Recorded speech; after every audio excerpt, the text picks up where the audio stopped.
Hello दोस्तों, आप सभी का स्वागत है हमारे चैनल नेशनल सेवा केंद्र में। आज हम इस वीडियो में आपको बताएंगे कि रेलवे की तरफ से ग्रुप डी की वैकेंसी निकली हुई है, उसको कैसे फॉर्म फिल करते हैं।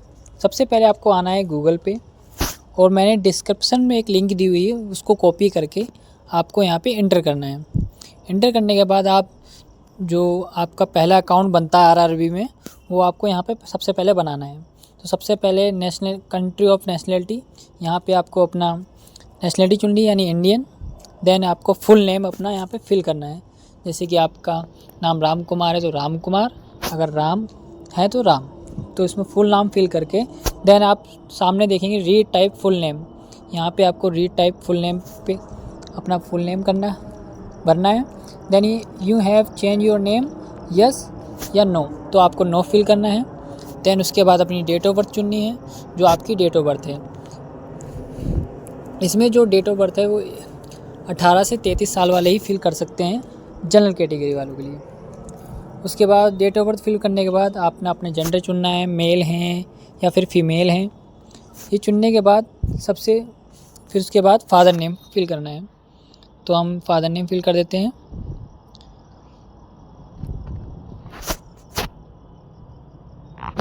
फादर नेम फिल करने के बाद जब दोनों तरफ फादर नेम फिल कर देंगे तो उसके बाद नंबर आता है अपनी मदर नेम फिल करने का। तो सबसे पहले हम इसके बाद यहाँ पे मदर नेम फिल करने के बाद नीचे आते हैं कॉन्टैक्ट डिटेल्स में। कॉन्टैक्ट डिटेल्स में हम भरेंगे अपना mail ID, email ID and mobile number. तो सबसे पहले हम अपनी ईमेल आईडी फिल करते हैं। ईमेल आईडी फिल करने के बाद जो हमें मोबाइल नंबर इसमें इंक्लूड कराना है वो हम यहाँ पे फिल करते हैं। नंबर फिल करने के बाद हमें दोनों पे ओटीपी भेजना है, जो कि ओटीपी जाएंगे और यहाँ पे हमें वेरीफाई करना है एक एक करके दोनों को। तो हमने दोनों पे एक बार ओटीपी भेज देते हैं और उसको वेरीफाई कर लेते हैं एक एक करके। तो सबसे पहले हमने ईमेल पे भेजा है, तो हम एक बार ईमेल पे चेक कर लेते हैं, या फ़ोन पे जो पहले आएगा। तो हमारे फ़ोन पे ओटीपी आ गया है, इसको हम वेरीफाई कर लेते हैं। अब मेल पे चेक कर लेते हैं एक बार। मेल पे ओटीपी आने के बाद हम यहाँ पे इसको फिल करके वेरीफाई कर लेते हैं मेल को भी। अब उसके बाद आता है हमारा डिजी लॉकर या आधार से हम इसको वेरीफाई करते हैं। तो हम आधार नंबर से इसको वेरीफाई करेंगे। नीचे आई एम 18+ वाला पे क्लिक करके यहाँ पे अपना आधार नंबर फिल करना है।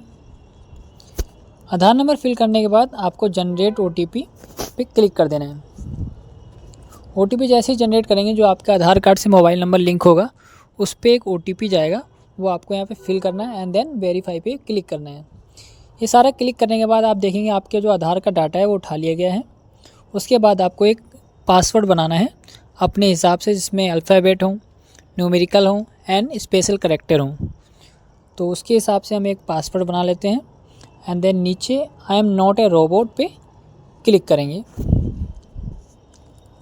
पासवर्ड फिल करके I am not a robot पे क्लिक करके preview and create an account पे क्लिक करेंगे, जिससे एक बार हम डिटेल चेक कर लेंगे कि सारी डिटेल सही है कि नहीं है।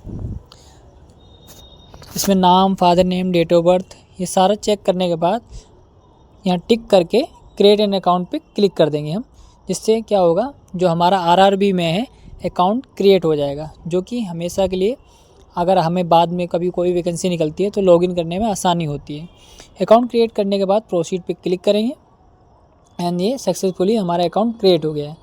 अब हमें फॉर्म फिल करने के लिए सबसे पहले आपको लॉगिन पे क्लिक करना है, लॉगिन विथ आधार। इस पर क्लिक करने के बाद अपने जो आपने मोबाइल नंबर वेरीफाई करवाया था वो आपको यहाँ पे फिल करना है, मोबाइल नंबर। जैसे ही आप मोबाइल नंबर यहाँ फिल करेंगे देन नीचे आपके पास एक ऑप्शन आ रहा होगा टिक करने का, उसको टिक करके आप जनरेट ओटीपी पे क्लिक करेंगे। ये जो ओटीपी जाएगा वो आपके आधार वाले मोबाइल नंबर पे जाएगा जो आधार से रजिस्टर्ड है। वो ओटीपी यहाँ पे आपको फिल करना है यहाँ पे। तो एक बार हम चेक कर ले रहे हैं ओटीपी आया कि नहीं आया है।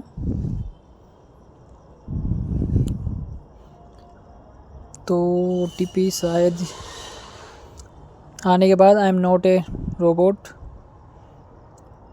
सॉरी ओटीपी शायद गलत था, तो हम इसको दोबारा फिल कर देते हैं एक बार।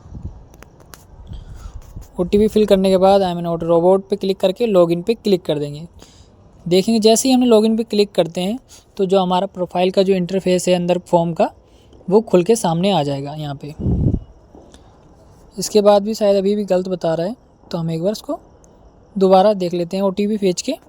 शायद कुछ प्रॉब्लम आ रही हो साइड में या कुछ और एरर आ रहा हो, तो घबराए नहीं, कभी कभार साइड में एरर भी हो सकती है, इसलिए आप थोड़ा सा तसल्ली लेके दोबारा OTP भेज के दोबारा फिल करके आगे बढ़ सकते हैं। तो हमने दोबारा OTP भेज दिया है और दोबारा मोबाइल पे ये OTP चला के है। तो अब OTP आया है एंड देन OTP फिल करके हम लॉगिन पे क्लिक करेंगे। लॉगिन पे क्लिक करने के बाद हम देखेंगे खुल गया है। देन नीचे देखेंगे ऑनलाइन एप्लीकेशन, इस पर हम क्लिक करेंगे। उसके बाद ये सारे जोन के नाम दिए जाएंगे, जहाँ से हमें अपना फॉर्म फिल करना है वो हम जोन को सिलेक्ट कर लेंगे। जैसे हम मान लेते हैं हमें सिलेक्ट करना है अपना चंडीगढ़, जो हम दिल्ली यानी नॉर्थ में रहते हैं, इसलिए हम चंडीगढ़ सिलेक्ट करके ये इस पे दोनों पे टिक करके आगे की ओर बढ़ जाते हैं। जब हम आगे की ओर बढ़ते हैं तो हम देखेंगे कुछ डाटा जो हमारा है पहले से ही फिल दिखाएगा, जो हमने रजिस्ट्रेशन उसका कर रखा है वो उसमें डाटा उठा ले जाएगा। उसके बाद हमें अपना मैरिटल स्टेटस, मैरिड है या अनमैरिड, आपका रिलीजन क्या है, हिंदू मुस्लिम सिख ईसाई, आपकी मदर टंग क्या है, हिंदी है इंग्लिश है। उसके बाद choice of language of examination, आप कौन सी भाषा में एग्ज़ाम देना चाहते हैं। देन उसके बाद आपसे पूछा जा रहा है कि आपके कोई विजुअल मार्क है, जैसे चेहरे पे या कहीं और आपके विजुअल मार्क हैं, तो अगर ये हैं तो उसको भरें, जैसे मोल है, कुछ है, कट मार्क है, वरना अन्यथा नोट या नॉट अवेलेबल करके आप आगे बढ़ सकते हैं। उसके बाद आपसे पूछा जाता है आपकी कम्युनिटी क्या है। आप अगर SC में हैं, OBC में हैं, तो आपको अगर फिल करके सर्टिफिकेट भी अपलोड करना पड़ेगा, उसका नंबर भी फिल करना पड़ता है। तो हम जनरल से हैं, तो जनरल फिल करके हम आगे की ओर बढ़ते हैं।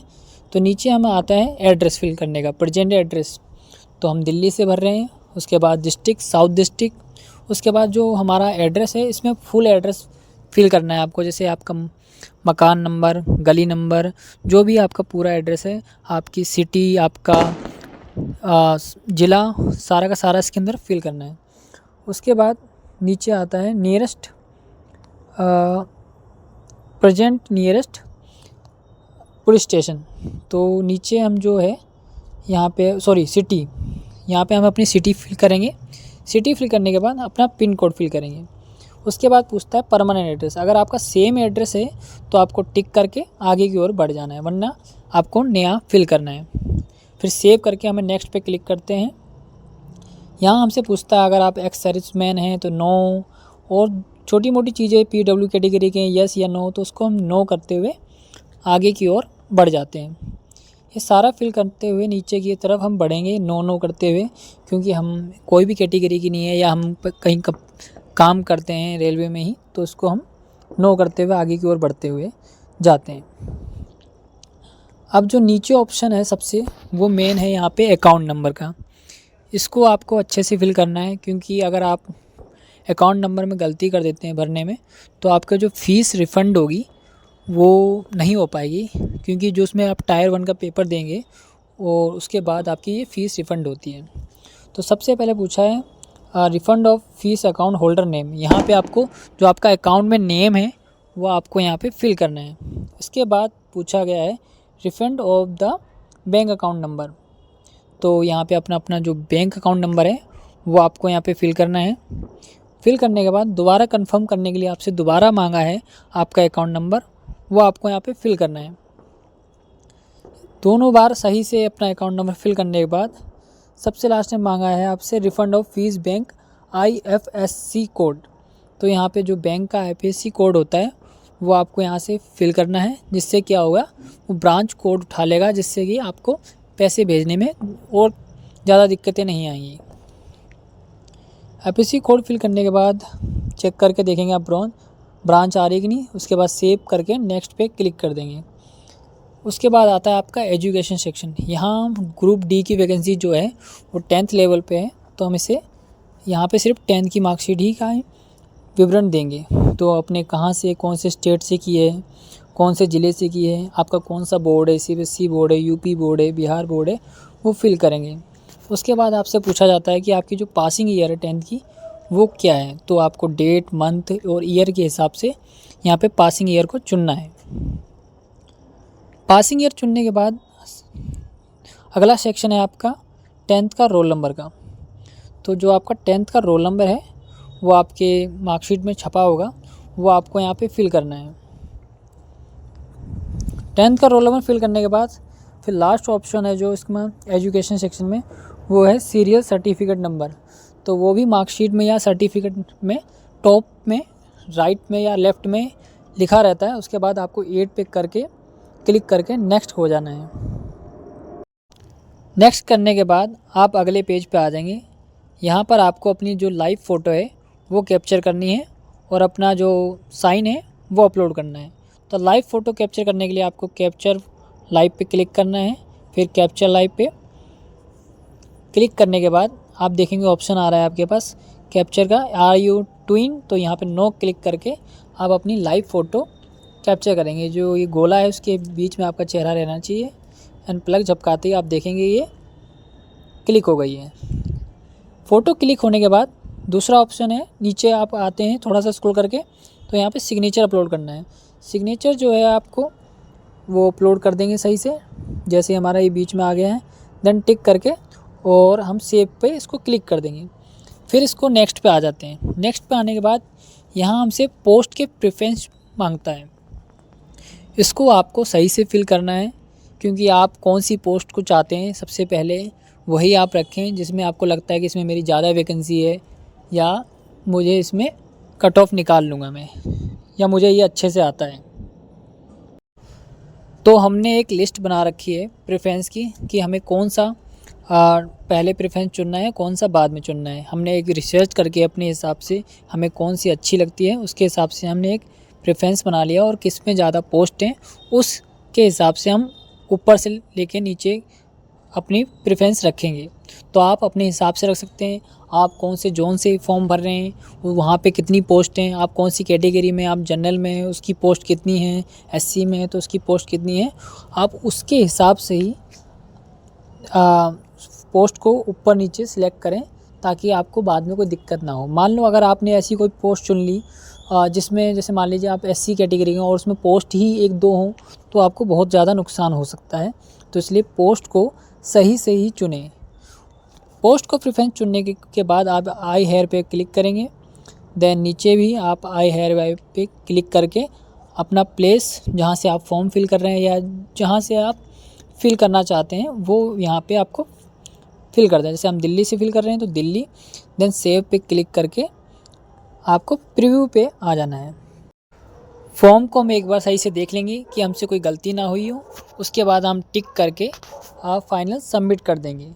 सबमिट करने के बाद हमें यहाँ पे दोबारा सबमिट का ऑप्शन आ रहा है, उस पर क्लिक करेंगे एंड देन हमें यहाँ पे पेमेंट का ऑप्शन आ जाएगा। तो हम पे विथ SBI पे क्लिक करके आई हेयर क्लिक करके सबमिट पे क्लिक करेंगे। देन हमें आप क्रेडिट कार्ड से या डेबिट कार्ड से या UPI से आप जिससे भी पेमेंट करना चाहते हैं वो आप कर सकते हैं। तो यहाँ पे हम अपने क्रेडिट कार्ड से पेमेंट कर रहे हैं तो हम क्रेडिट कार्ड पे क्लिक करेंगे या डेबिट कार्ड पे क्लिक करेंगे। यहाँ अपना कार्ड नंबर फिल करना है। कार्ड नंबर फिल करने के बाद यहाँ अपने अकाउंट जो आपका नाम है वो आपको फिल करना है। अकाउंट नेम मतलब जो आपका अकाउंट में नेम है वो फिल करना है। देन उसके बाद आपके जो एक्सपायरी मंथ और ईयर होते हैं वो आपको यहाँ पे फिल करने हैं। ये दोनों फिल करने के बाद आपके जो कार्ड के पीछे 3 CVV जब 3 काउंट का CVV नंबर होता है वो आपको यहाँ पे फिल करना है। फिल करने के बाद पे आपको क्लिक करेंगे, पे नाउ पे। उसके बाद जो आपका कार्ड से या क्रेडिट कार्ड से डेबिट कार्ड से मोबाइल नंबर लिंक होगा उस पर एक OTP जाएगा, वो OTP आपको यहाँ फिल करना है एंड देन कन्फर्म पे क्लिक करना है। जैसे ही आप कन्फर्म पे क्लिक करेंगे जो आपकी पेमेंट है वो सक्सेसफुली हो जाएगी। देन आपको जाना है एप्लीकेशन हिस्ट्री पे और यहाँ पे व्यू एप्लीकेशन पे आपको क्लिक करना है। जो आपका ये फॉर्म सबमिट हुआ है ये आपका पूरा का पूरा फॉर्म आ जाएगा। तो आपको अगर ये वीडियो पसंद आई हो तो वीडियो को लाइक करें, चैनल को सब्सक्राइब करें। वीडियो देखने के लिए धन्यवाद।